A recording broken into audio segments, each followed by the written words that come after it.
Last આપણે ગોસનો નિયમ જોયો હતો.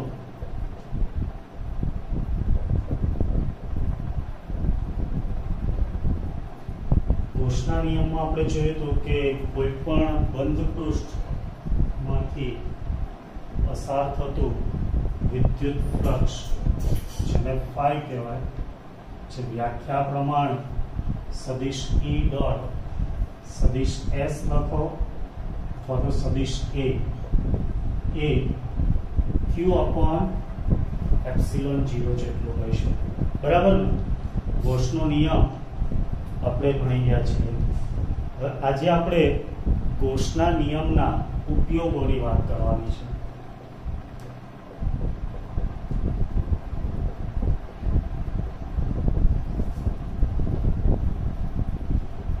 જેમાં આપણે 3 ઉપયોગ જોવાના છે અને 3 એ 3 થિયરીની દ્રષ્ટિએ IMP છે.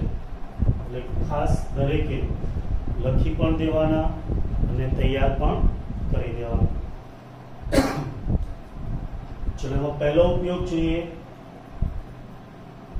અનંત લંબાઈના સુરેખ વિદ્યુતભારિત તાર વડે ઉદ્ભવતું ક્ષેત્ર અથવા તો વિદ્યુત ક્ષેત્ર. તો આપણે કોઈ અનંત લંબાઈનો સુરેખ વિદ્યુતભારિત તાર લેવાનો છે, એની અંદર ગોસના નિયમનો ઉપયોગ કરવાનો છે અને એની મદદથી આપણે ક્ષેત્રનું સૂત્ર મેળવવાનું છે. ચલો પહેલા કોઈ એક અનંત લંબાઈનો તાર લઈએ. દાખલા તરીકે કોઈ આ અનંત લંબાઈનો સુરેખ તાર છે, જે આમ પણ લાંબા અંતર સુધી હોઈ શકે અને નીચે પણ લાંબા અંતર સુધી હોઈ શકે. તો આ અનંત લંબાઈનો સુરેખ તાર થયો, પણ વિદ્યુત ભારિત હોય તેના ઉપર આપણે વિદ્યુત ભાર મૂકવો પડે. ધારો કે આ ધન વિદ્યુત ભારિત છે, તમે ઋણ પણ લઈ શકો. બરાબર. તો આ તારના લીધે ઉદ્ભવતું ક્ષેત્ર શોધવા માટે પહેલા અહીંયા ધન વિદ્યુત ભાર છે, તો આપણે જાણીએ એના વડે ઉદ્ભવતું ક્ષેત્ર બહાર જતી દિશામાં હોય. બરાબર ને. ઋણ હોય તો અંદર જતી દિશામાં અને ધન હોય તો બહાર જતી દિશામાં. તો આના વડે ઉદ્ભવતું વિદ્યુત ક્ષેત્ર છે એ બહાર આવતી દિશામાં હોય છે. હવે આ તારથી કોઈ r અંતરે આવેલું બિંદુ P છે, ત્યાં આપણે વિદ્યુત ક્ષેત્ર શોધવું છે. કાલે આપણે વાત કરેલી કે ગોસના નિયમનો ઉપયોગ કરવો હોય તો ગાઉસિયન પૃષ્ઠ દોરવું પડે. તો P જેવા કોઈ પણ બિંદુએ વિદ્યુત ક્ષેત્ર સમાન હોય એટલે આપણે એમાંથી પસાર થતું એક આવું ગોસિયન પૃષ્ઠ લઈ શકીએ, જેનો આકાર ધ્યાનથી જુઓ તો કેવો છે? યસ, નળાકાર, કે જેની ત્રિજ્યા r છે અને એની લંબાઈ l છે. રાઈટ. બસ આટલું કરવાનું છે. અનંત લંબાઈના વિદ્યુત ભારિત તાર વડે ઉદ્ભવતું વિદ્યુત ક્ષેત્ર શોધવા માટે પહેલા કોઈ એક સુરેખ વિદ્યુત ભારિત તાર લેવાનો, જેના વડે ઉદ્ભવતું વિદ્યુત ક્ષેત્ર જો ધન વિદ્યુત ભાર હોય તો બહારની તરફમાં હોય. અને વિદ્યુત ક્ષેત્ર શોધવા ગોસના નિયમનો ઉપયોગ કરવો હોય તો ગોસિયન પૃષ્ઠ અથવા તો ગોસિયન સપાટી દોરવી પડે. બરાબર. ચલો પછી તો કે ફ્લક્સ શોધવાનું આમાંથી આવતું બહાર, અને એ તો આપણે કાલે 2 ઉદાહરણમાં શીખી ગયા. કોઈ પણ સપાટીમાંથી બહાર આવતું કુલ ફ્લક્સ, તો અહીંયા આ સપાટીને એક સપાટી કહીએ, તો આમાંથી બહાર આવતા ફ્લક્સ માટે દેખો વિદ્યુત ક્ષેત્ર આ દિશામાં હોય પણ આનું ક્ષેત્રફળ છે આ દિશામાં હોય, બંને વચ્ચેનો ખૂણો 90 થાય. પહેલી સપાટીમાંથી બહાર આવતું ફ્લક્સ 0 બને. એવું ને એવું બીજી સપાટી, અહીંયા E આ દિશામાં હોય, S આ દિશામાં, તો બીજી સપાટીમાંથી પણ બહાર આવતું ફ્લક્સ 0 બનશે. તો બાકી રહેશે વક્ર સપાટી. કાલે આપણે શીખેલા ને ચલો તો આવી કોઈ વક્ર સપાટીમાંથી બહાર આવતું ફ્લક્સ લેવું હોય તો E અને S બંને એક જ દિશામાં થશે. બસ આ રીતના ફ્લક્સ મેળવી અને ગોસનો નિયમ વાપરવાનો છે. એટલે બહુ સહેલી રીત, ત્રણે ત્રણમાં એક જ વસ્તુ કરવાની છે.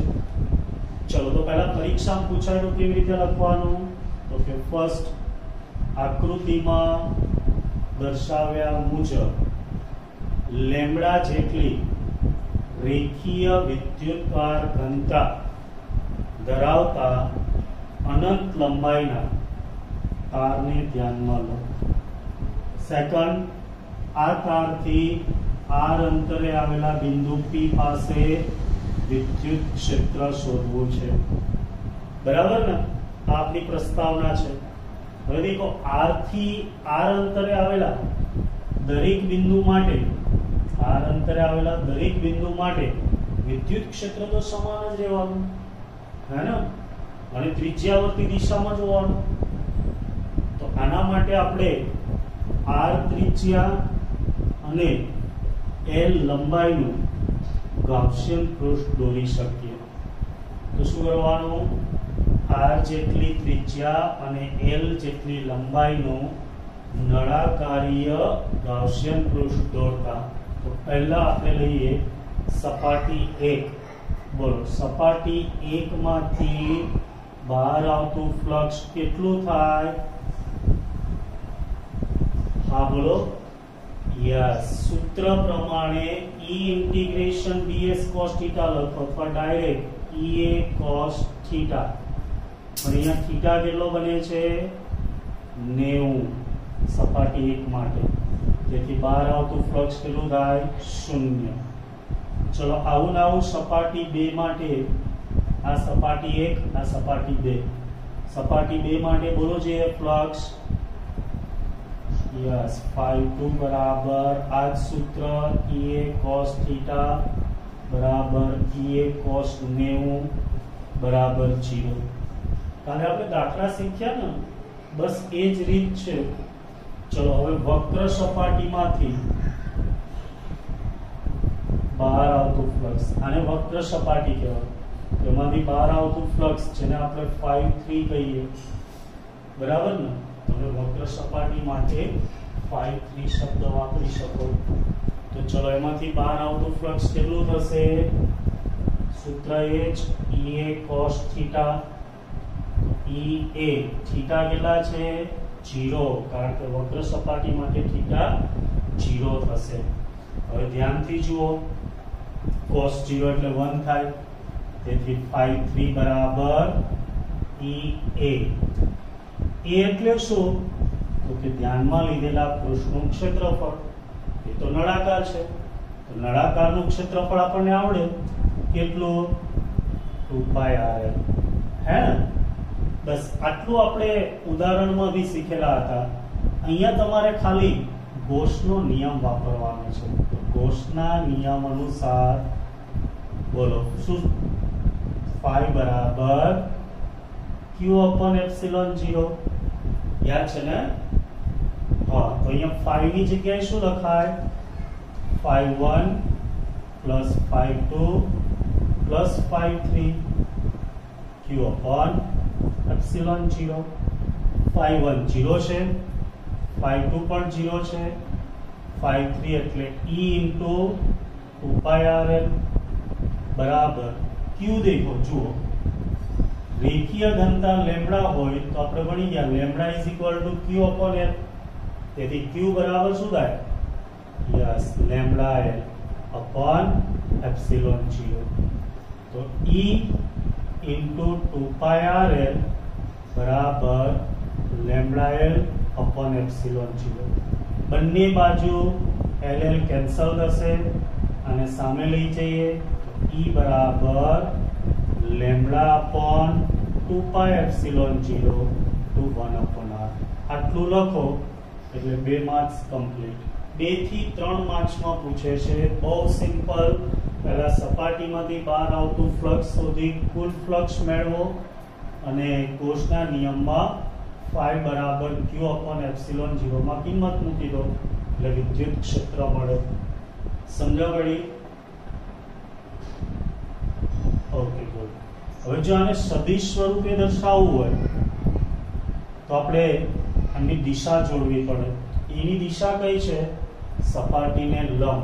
તો એને લંબ દિશાનો એકમ સદિશ lambda upon 2π0 1/r into n caret. n caret એટલે યસ વિદ્યુત ક્ષેત્રની દિશામાંનો એકમ સદિશ. બરાબર. ચલો હવે સેકન્ડ તમને કે ના સ્વરૂપમાં સૂત્ર પૂછે તો કે એટલે ખબર છે ને 1/4π0 પણ અહીંયા તો 2π0 છે. 4 લાવવા હોય તો યસ ઉપર નીચે 2 વડે ગુણી દો એટલે 2 લેમ્ડા નીચે 4π0 ઇન્ટુ 1/r 1/4π0 એટલે કે તો 2k લેમ્ડા અપોન r આવશે. દાખલા અને એમસીક્યુ માટે ખાસ યાદ રાખજો ભાઈ. બરાબર છે ને? ઓકે. ઘણી વખત પરીક્ષામાં આ પ્રશ્ન પૂછાયેલો છે બોર્ડની પરીક્ષામાં.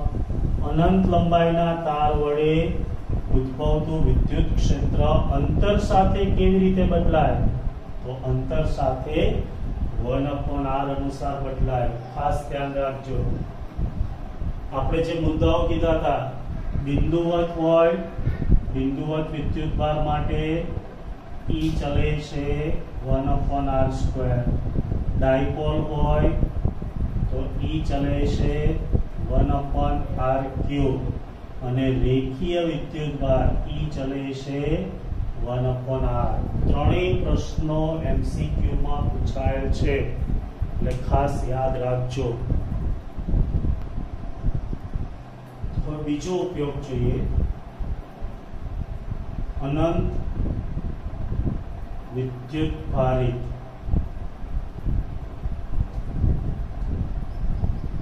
સમતલ વડે ઉદ્ભવતું વિદ્યુત ક્ષેત્ર. દેખો આપણે તાર લીધો તો હવે બીજા ઉપયોગમાં સમતલ લેવાનું છે.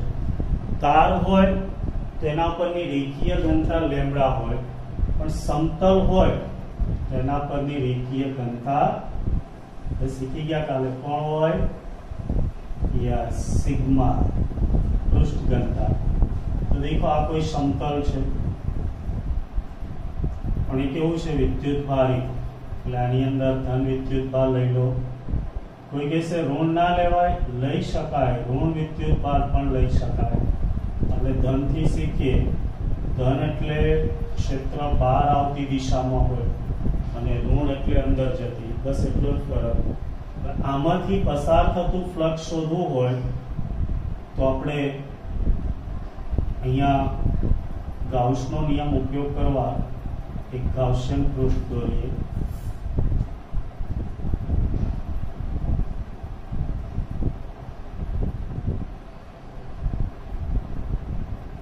માં જોજો થોડી આકૃતિ. બંને બાજુ આવું એક નળાકારી ગાઉસિયન પૃષ્ઠ લઈએ જેમના આડછેદનું ક્ષેત્રફળ a છે. જો બંને બાજુ શા માટે? તો કે સમતલ છે ને એને બે બાજુ હોય, બંને બાજુ ક્ષેત્રફળ સમાન. દેખો આ સમતલ છે તો એની આ બાજુ પણ હોય, આ બાજુ પણ હોય. તો અહીંયાથી વિદ્યુત ક્ષેત્ર આ દિશામાં હોય, અહીંયાથી વિદ્યુત ક્ષેત્ર આ દિશામાં હોય. તો આપણે અહીંયા એક આવું ગાઉસિયન પૃષ્ઠ દોરવું પડે જેના આડછેદનું ક્ષેત્રફળ a છે. બરાબર. તો હવે આપણે જે પહેલી થિયરી ભણી ગયા એ જ વસ્તુ અહીંયા કરવાની છે. પહેલો પોઈન્ટ શું? તો કે આકૃતિની અંદર સિગ્મા જેટલી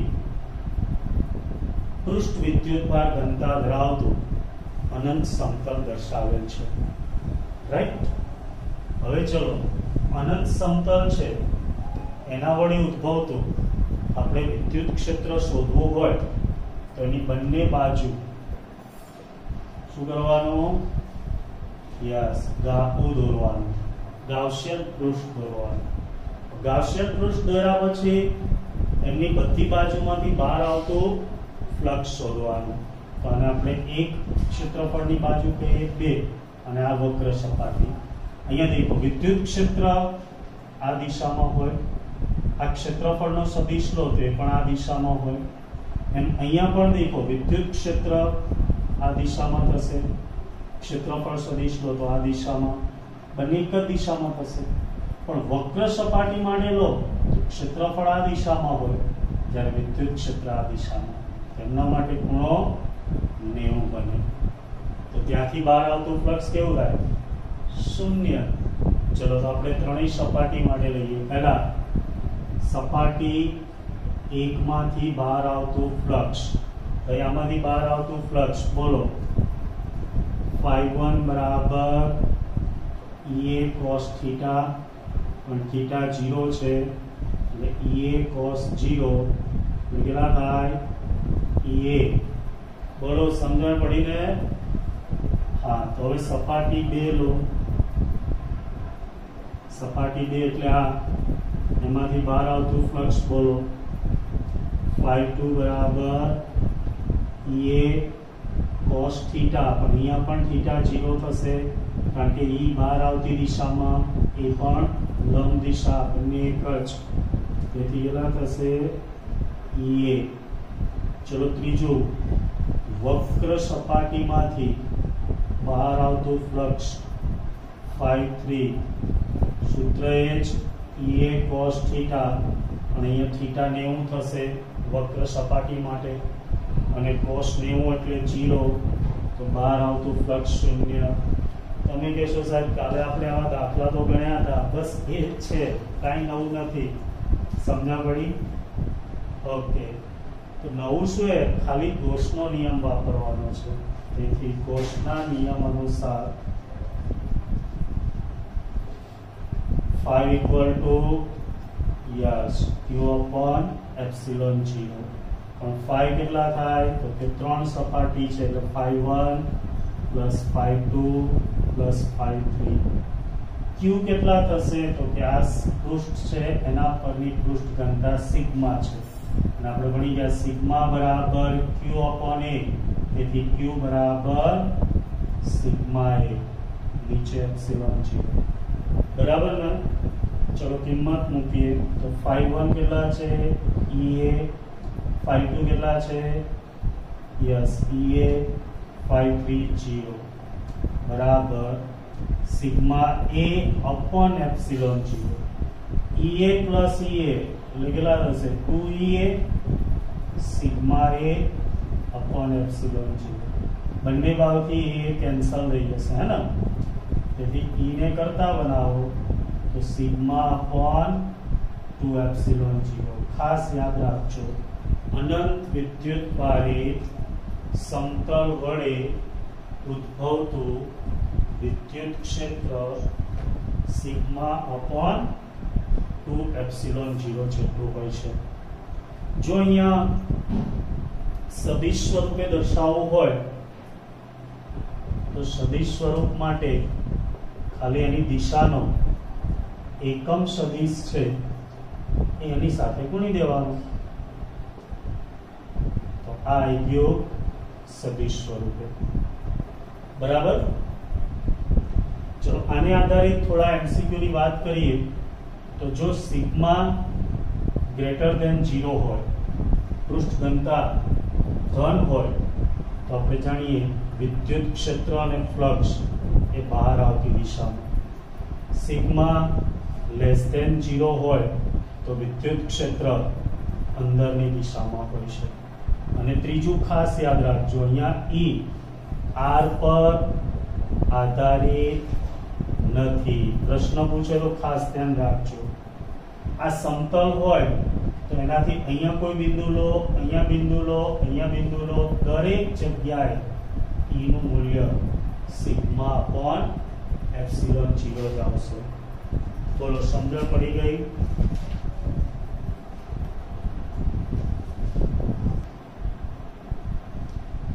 તો ત્રીજો ઉપયોગ, સમાન વિદ્યુત ભારિત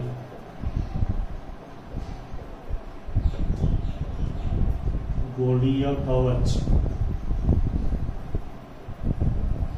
વડે ઉદ્ભવતું વિદ્યુત ક્ષેત્ર. તો જુઓ, કવચ અને ગોળો આ બે શબ્દોમાં ખાસ તફાવત સમજજો. કવચ એટલે એની અંદર કોઈ દ્રવ્ય હોતું નથી, ફક્ત સપાટી પર જ હોય, આ કવચ કહેવાય. આની અંદર કશું ના હોય. ઉદાહરણ તરીકે ફૂટબોલ છે, ટેનિસ બોલ છે, આ બધા કવચ કહેવાય. જ્યારે ગોળા ફેંકમાં આવતો ગોળો, લાડવો, આ બધા ગોળા કહેવાય, જેની અંદર દ્રવ્ય હોય. તો આના માટે ઘનતા ρ લેવી પડે, જ્યારે કવચ હોય તેના માટે ઘનતા સિગ્મા લેવી પડે. દેખો, આવું સમતલ હોય, એને તમે આમ વાળી દો એટલે કવચ થઈ જાય, રાઈટ? તો આકૃતિમાં તમને એક r ત્રિજ્યાની કવચ દર્શાવી છે. દેખો, આ કેપિટલ R ત્રિજ્યાની કવચ છે, જેના પરની પૃષ્ઠ ઘનતા સિગ્મા છે, એટલે કે એના પર પ્લસ વિદ્યુતભાર સપાટી પર આવેલો હોય. તો આના વડે ઉદ્ભવતું વિદ્યુત ક્ષેત્ર કેવું હોય? કે દેખો, આ બધી બાજુએ વિદ્યુતભાર હોય, તેના વડે ઉદ્ભવતું વિદ્યુત ક્ષેત્ર ત્રિજ્યાવર્તી હોય, હે ને? આ રીતના જે આપણે શીખી ગયા હતા એ પ્રમાણે. તો અહીંયા તમારે એની અંદર અને બહાર એમ બંને જગ્યાએ વિદ્યુત ક્ષેત્ર શોધવું પડે. તો એક અંદર ગાઉસિયન પૃષ્ઠ દોર દો સ્મોલ r ત્રિજ્યાનું, અને એક બહાર ગાઉસિયન પૃષ્ઠ દોર દો સ્મોલ r ત્રિજ્યાનું. અહીંયા small r is greater than capital R, અહીંયા small r is less than capital R. તો અહીંયા આપણે બે જગ્યાએ વિદ્યુત ક્ષેત્ર શોધવું પડે, રાઈટ? તો ફર્સ્ટ આકૃતિમાં દર્શાવ્યા મુજબ સિગ્મા જેટલી પૃષ્ઠ ઘનતા ધરાવતો r ત્રિજ્યાનો ગોળીય કવચ ધ્યાનમાં લો. હવે આ કવચના લીધે ઉદ્ભવતું વિદ્યુત ક્ષેત્ર કેવું હોય? ત્રિજ્યાવર્તી. આથી તેના અંદર અને બહારના બિંદુઓએ વિદ્યુત ક્ષેત્ર શોધવું પડે. બસ ખાલી આટલું જ વધારાનું. હવે પહેલા આપણે અંદર લઈએ, અંદરના બિંદુઓ. ચલો, અંદરના બિંદુઓ પર કોઈ વિદ્યુતભાર, અંદર કોઈ વિદ્યુતભાર છે ભાઈ? સપાટી પર છે, અંદર કાંઈ નથી. એટલે અંદર કોઈ વિદ્યુતભાર છે? હોય તો આ બોલો, ના હોય તો ના બોલો. ના, તો અંદર કોઈ વિદ્યુતભાર નથી. અંદર વિદ્યુતભાર નથી એનો મતલબ એમાંથી બહાર આવતું ફ્લક્સ શૂન્ય થાય, અને ફ્લક્સ શૂન્ય થાય તો વિદ્યુત ક્ષેત્ર પણ શૂન્ય થાય. તો ખાસ યાદ રાખજો, કોઈ પણ ગોળીય કવચ આવે તેના અંદરના ભાગમાં વિદ્યુત ક્ષેત્ર કેવું હોય? શૂન્ય. ખાસ યાદ રાખજો, કવચના અંદરના બિંદુએ વિદ્યુત ક્ષેત્ર શૂન્ય હોય. એમસીક્યુ અને એક્ઝામ્પલમાં ખાસ જરૂર પડશે. બોલો, કમ્પ્લીટ? હા. તો બીજું બહારના બિંદુઓ માટે.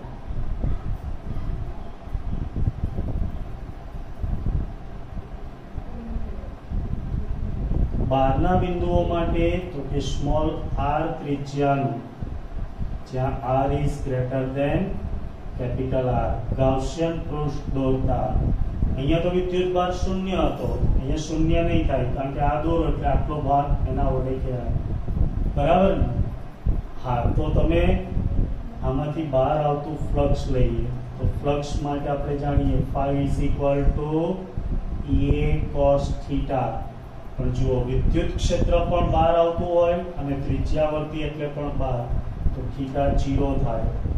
એ બોલો, એ કેટલું થાય? તો કે તમે સ્મોલ r ત્રિજ્યાનું પૃષ્ઠ દોર્યું, તેમનું ક્ષેત્રફળ 4πr², પણ સ્મોલ r², અને cos 0 એટલે 1, બરાબર? ઓકે, તો હવે આપણે ગોસનો નિયમ વાપરી શકીએ. તો બોલો, ગોસના નિયમ અનુસાર phi બરાબર યસ q upon epsilon 0. પણ phi કેટલા છે? e into 4 pi small r square. q આના ઉપરનો વિદ્યુતભાર કેટલો હોય? તો કે ભાઈ સિગ્મા બરાબર તો q upon a થાય. તો આપણે અહીંયા લખીએ તો સિગ્મા a upon epsilon 0. તેથી e into 4 pi small r square sigma. e એટલે આ કવચ ઉપર વિદ્યુતભાર છે અને કવચની ત્રિજ્યા કેપિટલ r છે. તો બોલો એનું ક્ષેત્રફળ 4 pi કેપિટલ r સ્ક્વેર. ભાઈ આ બંનેમાં સમજણ પડીને જે બિંદુએ ક્ષેત્ર શોધો એ ત્રિજ્યા એટલે સ્મોલ r, જે બિંદુએ વિદ્યુતભાર આવેલો છે એ ત્રિજ્યા એટલે કેપિટલ R upon epsilon 0. બંને બાજુથી જુઓ જોઈએ 4 pi ઉડે કે ના ઉડે? ચાલો, તમે કીધું ઉડે તો ઉડાડી દીધા. તો E બરાબર સૂત્ર આવે sigma upon epsilon 0 capital R square upon small r square. તો આ એ સૂત્ર. પણ જો આપણે q ના સ્વરૂપમાં લેવું હોય તો હવે સિગ્મા એટલે q upon a. q એ એટલે જ્યાં વિદ્યુતભાર હોય એમનું ક્ષેત્રફળ એટલે 4 pi કેપિટલ R સ્ક્વેર. તો એ વસ્તુ અહીંયા લેવાની છે. લેતા E બરાબર સિગ્માની જગ્યાએ શું લખવાનું? q upon 4 pi capital R square epsilon 0 એમના એમ capital R square upon small r square. Capital R square cancel થશે. તેથી E બરાબર આમ લખાય 1 upon 4 pi epsilon 0 q upon r square. તો આ આવી ગયું કવચના બહારના બિંદુ માટે વિદ્યુત ક્ષેત્ર. તો આ સૂત્ર નવું નથી. E બરાબર આને q upon r સ્ક્વેર કહેવાય. બોલો આ સૂત્ર કોનું છે? યસ, બિંદુવત વિદ્યુતભાર વડે ઉદ્ભવતા વિદ્યુત ક્ષેત્રનું. તમે કહેશો સાહેબ એ અને આ બે સરખા? તો કે હા. જુઓ, આપણે ગુરુત્વાકર્ષણમાં પણ ભણેલા કે જ્યારે આ રીતના કોઈ સપાટી પર વિદ્યુતભાર હોય તો જાણે કે કેન્દ્ર ઉપર કેન્દ્રિત હોય એવી રીતે વર્તે છે. તેથી બહારના બિંદુ માટે E બરાબર q upon r સ્ક્વેર અને અંદરના માટે 0. યાદ આવ્યું? ગુરુત્વાકર્ષણમાં પણ આપણે આવું કીધું હતું. બે વિશિષ્ટ કિસ્સાઓ જોયા હતા. ભાઈ સમજણ પડે છે? ઓકે, તો તમારે ખાસ બે પોઈન્ટ યાદ રાખવાના છે. અંદરના બિંદુએ E બરાબર 0, બહારના બિંદુ માટે E બરાબર q upon r સ્ક્વેર. બસ આટલું યાદ ના રહે. કવચ માટે કવચ વડે ઉદ્ભવતા વિદ્યુત ક્ષેત્રમાં બે જ પોઈન્ટ યાદ રાખવાના છે. અંદરના બિંદુએ પૂછે તો વિદ્યુત ક્ષેત્ર 0 અને બહારના બિંદુએ પૂછે તો E બરાબર q upon r સ્ક્વેર. શા માટે? કારણ કે કવચનો સમગ્ર વિદ્યુતભાર જાણે કે કેન્દ્ર ઉપર કેન્દ્રિત હોય એવી રીતે વર્તે છે.